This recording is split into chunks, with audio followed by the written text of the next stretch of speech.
Hey everybody, welcome to the third part of modeling this carved crest. Now in the previous parts we went over, we made, let me show you guys, unhide all. We made the shield, we made the book, and we made the base of the book. Then we went over and made both of these elements that are supposed to be standing on top of the book. Now before we do anything else, I'm just going to go ahead and hide these guys. And what I actually noticed is, once I was making this, is that some of the elements here are not right, so I can just do a few quick shape changes. So just make it like this, so it's more in line. The edible poly on this should be a bit thicker, so it can coincide with what we have up here. So there we go, something like this. And now it's more in turn. Okay, mirror again. Okay, thank you very much. Something like this. And with this, I have, okay. All right. So what we want to do here is, I want to show you guys how you can model something like this. Now, usually, if I would have to do something like this for a job, I really wouldn't do it in Max. I would probably go into ZBrush and actually make this carved detail from a piece of digital clay and carve it in. But in this case, I really don't want to jump to ZBrush and start another video for a software that I haven't done any introductions to yet. So I'm going to show you guys how you would be able to accomplish something like this fairly close in 3ds Max. So we can see that here we have a few strands of wheat with the stems all in a bind over here. So let's go ahead and make a line. I've actually had this question being asked previously. When you right click, you're gonna get this menu, but when you hold down Control and right click, you can get the primitive option. So line, click, and just define exactly where that stem is gonna be. Now the beauty about working with lines is that you can make it so it has some thickness, which can coincide with the thickness of the stem. Make it about so thick. And all right, that can work. Now, all of these wheat pieces, they're basically made out of 3 pieces: the stem, the little round seeds, as well as the inner stem that's actually holding all of those seeds together. So the easiest way to do something like this would be by simply just making one of these seeds. Let's try to do it like this. I'm actually gonna try and copy it from one of these guys. Okay, copy paste.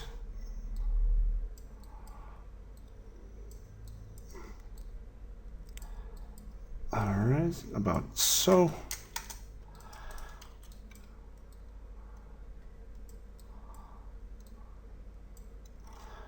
And another one over here.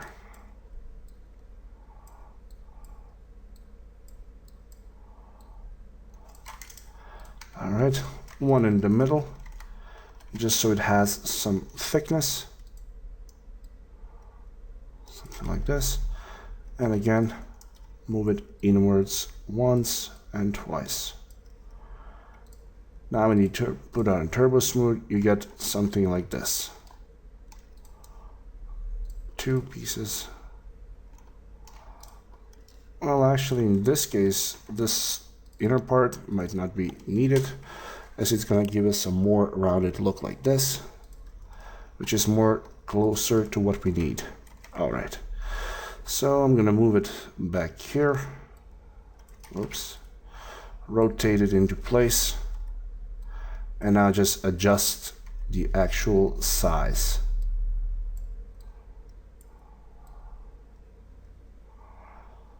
the thing is, once they're closer to the stem, they're smaller, and as they progress upwards, they get larger. So the ones in the bottom are going to be smaller, but the one that we get as soon as we get upwards is going to be a bit bigger. So we have to make the needed changes as we go along. There you go. Turbo smooth. Awesome.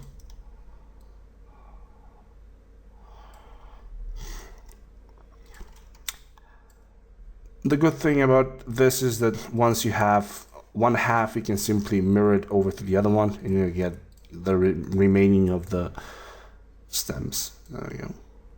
Or the actual seeds, actually. There we go. Something like this. Let's go ahead and... Okay. All right. Now we need to start to make these on the top a bit smaller.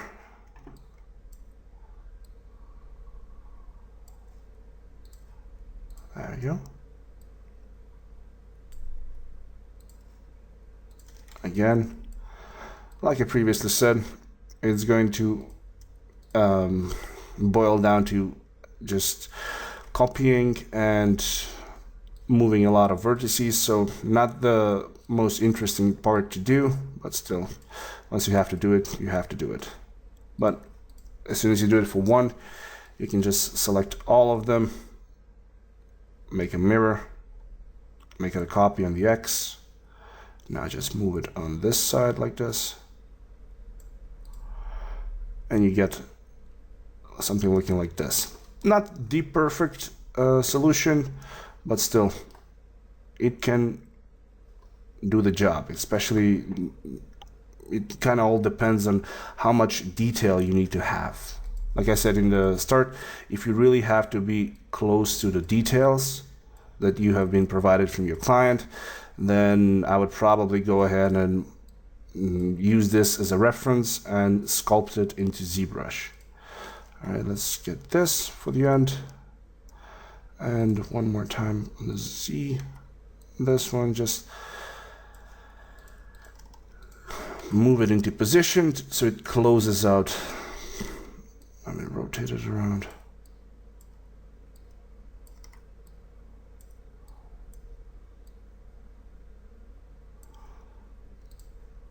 Okay. All right.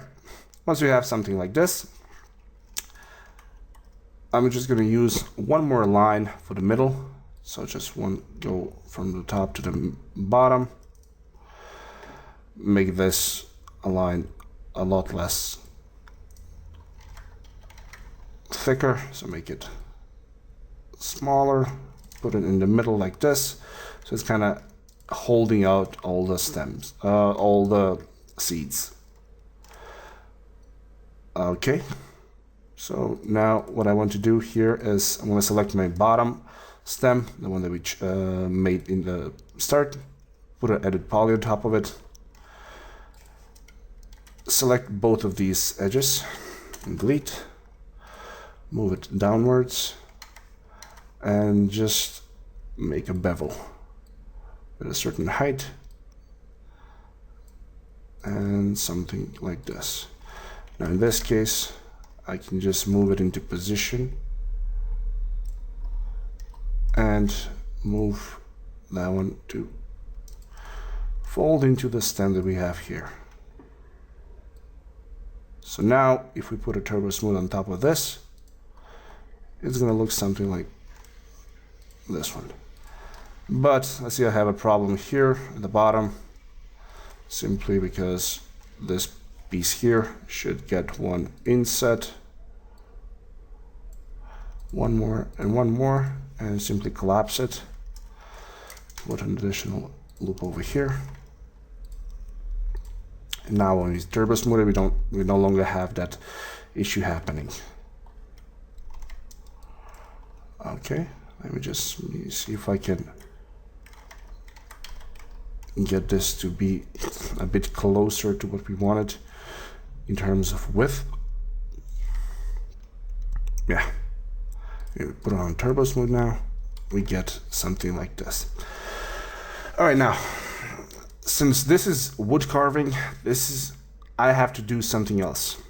If I render it out like this, all of these crevices, they're gonna let light through. So I need to address that issue as well. The easiest way to address something like this would be if I use a plane. So just make something like this. And I'm going to convert it to an editable poly. Just use a few of these edges and position the vertices just so they are covering the back side of this stem. There we go, like this. And let's select the middle one. Oh, do we have a middle? Nope, we don't have a middle one. Easy connect.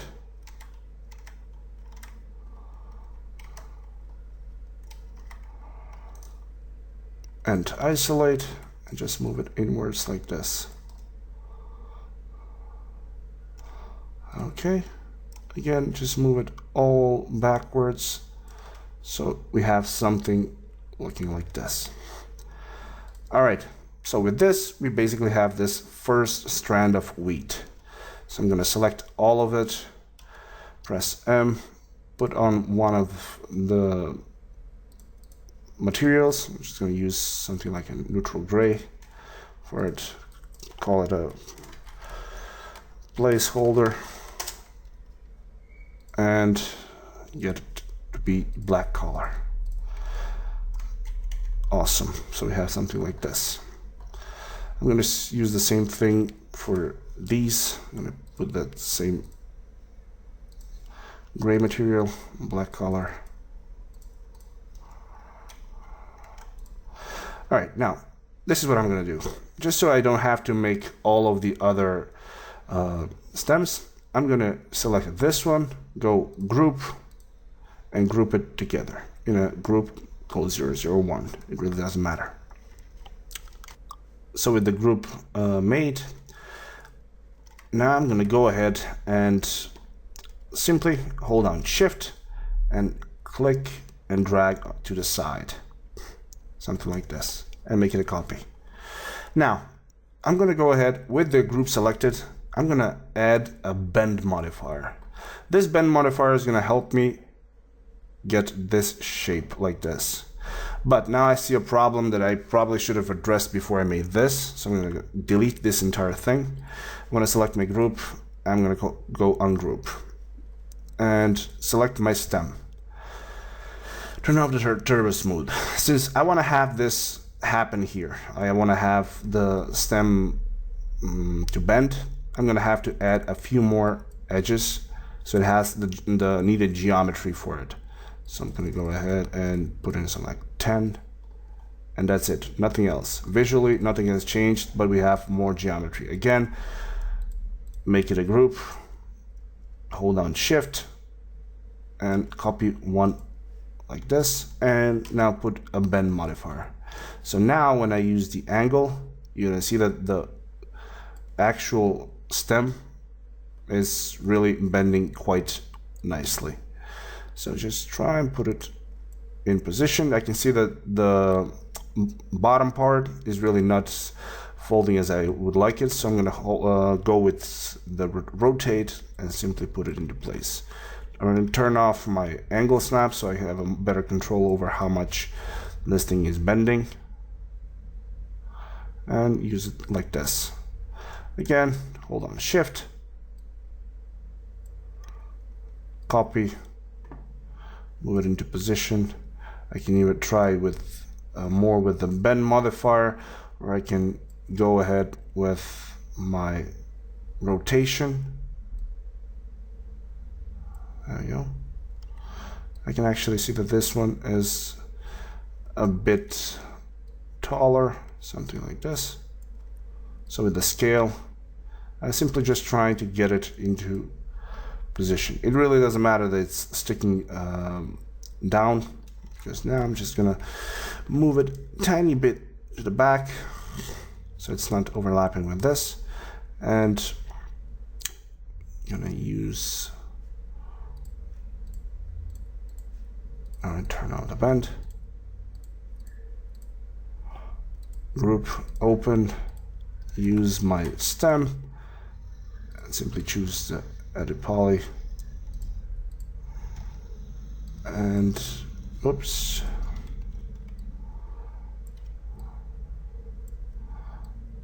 So move it locally so it doesn't screw up. Oops. Okay, we won't move it locally. Move it on screen. Just make it so it's smaller. This should help with the stem going off. So turbo smooth again, but there we go. We no longer have that issue. So we have this one. Again, close it. And we have one more on this side, which again should be made in the same way.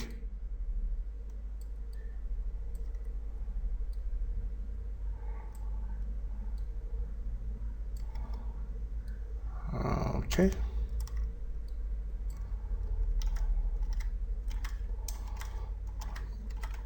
All right, let's give it, make it, there we go. So it's a bit in front of the other one. Actually, this is supposed to be behind it, judging by what I'm seeing on the image. So we get it behind. All right, now I can see that we have a few more of these in the background, so I can just like I did previously with this one, I can copy this one to this side and move it to the back a bit,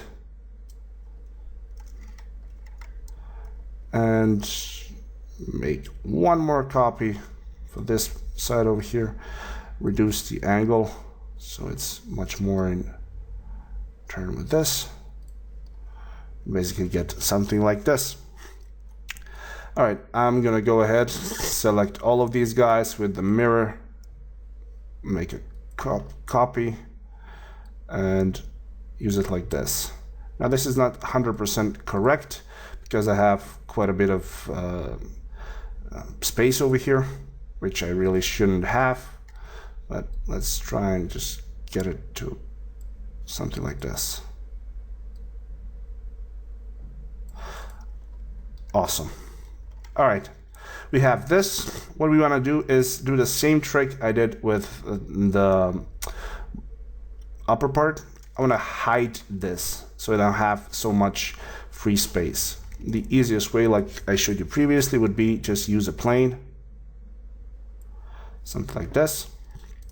Right click, convert to an editable poly, and this time around use one connect in the middle, one at the top, move them into position. All right, that one goes there, that one goes there. These should get to somewhere around here.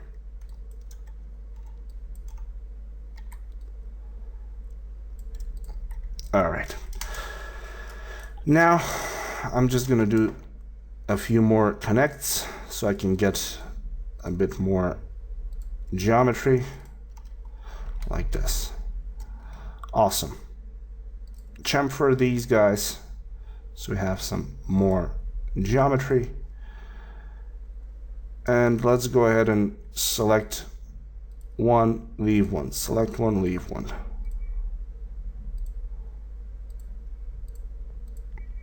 Once you have this done, loop him and move him backwards. Oops.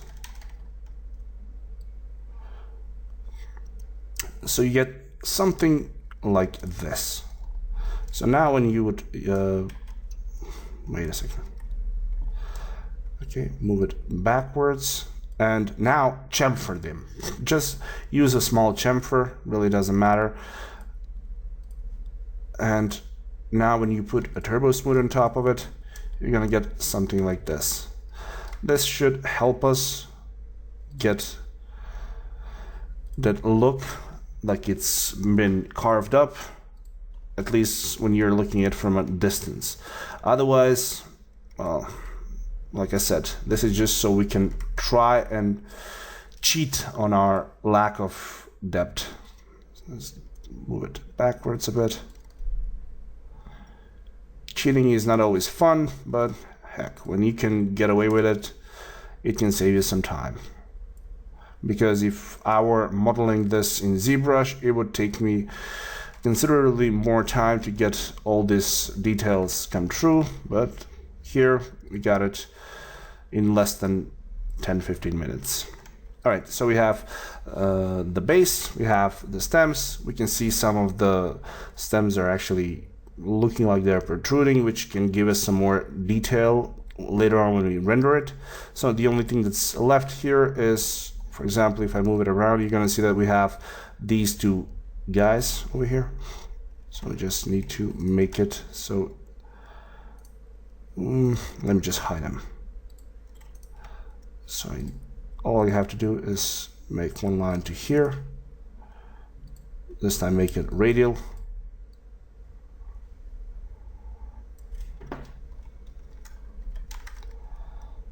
Okay. Edit poly, delete this part, and let's make it follow the curvature.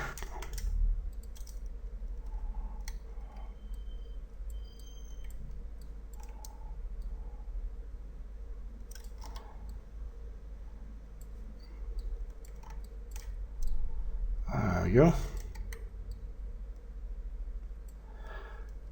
Okay, so one more here. And now I'm going to go ahead and let's try with mirroring this. Mirror a copy. We can see that this part is supposed to go underneath. So I'm going to pull it inwards, while the one on the top is going to be moved outwards. Again, move it outwards. Move this one outwards.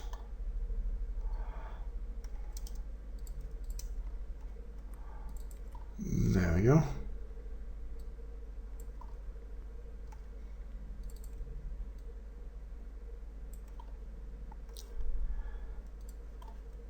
Okay, so now since I have this, before I added an actual turbo smooth, I want to go ahead and get this a few more pieces like this, that it's simply turning and getting to the back like this. Select this one.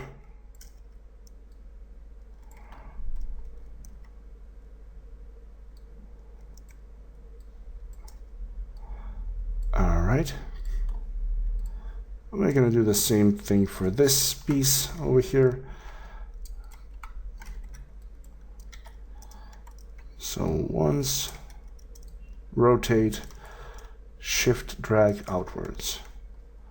Again, shift, drag, rotate, move, shift, move. Now when we put a turbo smooth, it should give us that nice looking curvature. And the good thing is that usually if you're making this out of wood, you'll probably end up with something like this.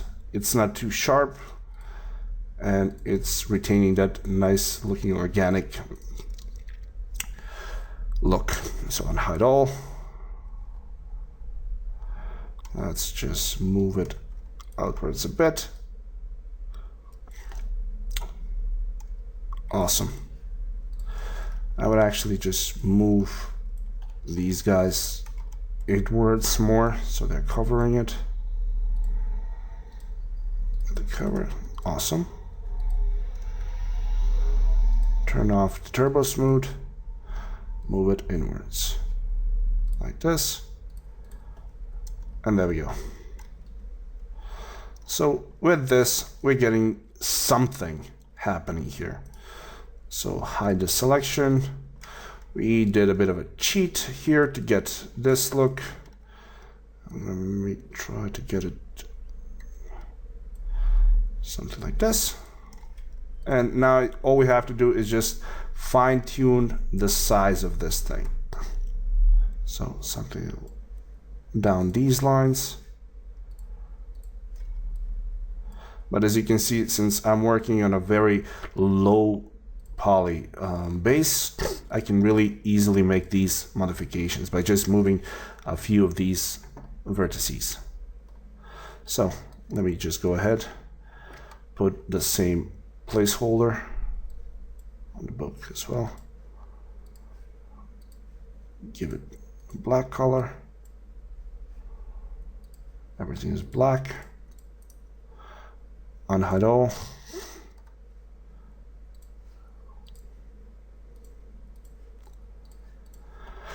And we've basically done this part as well.